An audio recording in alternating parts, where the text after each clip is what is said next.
Samantha हमेशा से सोचती थी कि उसके परिवार का घर साधारण था, कुछ भी खास नहीं। एक शांत पड़ोस में स्थित यह एक सफेद बाड़ और एक अच्छी तरह से बनाए गए बगीचे के साथ एक आरामदायक 2 मंजिला घर था। फिर भी जैसे ही वह दोपहर में धूल भरे अटारी में घूमते हुए उसकी नजर कुछ असामान्य पर पड़ी। दूर कोने में भूली हुई बक्सों के ढेर के नीचे उसने फर्शबोर्ड के नीचे छिपा हुआ एक संकीर्ण ट्रैपडोर देखा। जिज्ञासा पर उसे उत्सुकता हुई। वह घुटनों के बल बैठी और उसे खींचा। नीचे स्थित छोटा सीढ़ीदार मार्ग एक धुंधले बासी सुरंग की ओर जाता था। दीवारें पत्थर से बनी थीं और एक हल्की ठंडी हवा अंदर से फुसफुसाती हुई प्रतीत होती थी। दिल धड़कते हुए सामंथा सावधानी से नीचे उतरी, उसकी टॉर्च अंधेरे को चीरती हुई। सुरंग उसकी उम्मीद से कहीं अधिक लंबी फैली हुई थी, जो पृथ्वी के नीचे मुड़ती और मुड़ती थी।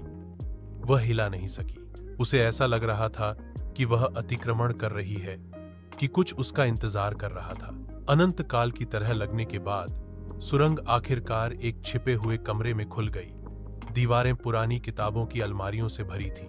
अजीब चमड़े से बंधी हुई किताबों से भरा हुआ कमरे के केंद्र में एक पुरानी मेज धूल भरे कागजात और पत्रिकाओं से घिरी हुई थी। जैसे ही सामंथा दस्तावेजों को पढ़ रही थी, उसके हाथ कांप रहे थे। रिकॉर्ड डीएस ने वर्जित अनुष्ठानों और गुप्त समाजों की बात की। उसके परिवार का नाम बार बार उल्लेख किया गया। जैसे जैसे वह गहराई से पढ़ती गई, उसे एहसास हुआ कि उसके परिवार का इतिहास गहरे रहस्यों से जुड़ा हुआ था। रहस्य यह दफन रहने के लिए था। उसने कुछ ऐसा उजागर किया था जो किसी को नहीं जानना चाहिए था, कुछ ऐसा जो पीढ़ियों से छिपा हुआ था। जैसे ही खोज का भार उस पर पड़ा, उसने सबसे हल्की आवाज सुनी। उसके पीछे से आवाज आई, एक फुसफुसाहट, धीमी और ठंडी। वह अकेली नहीं थी।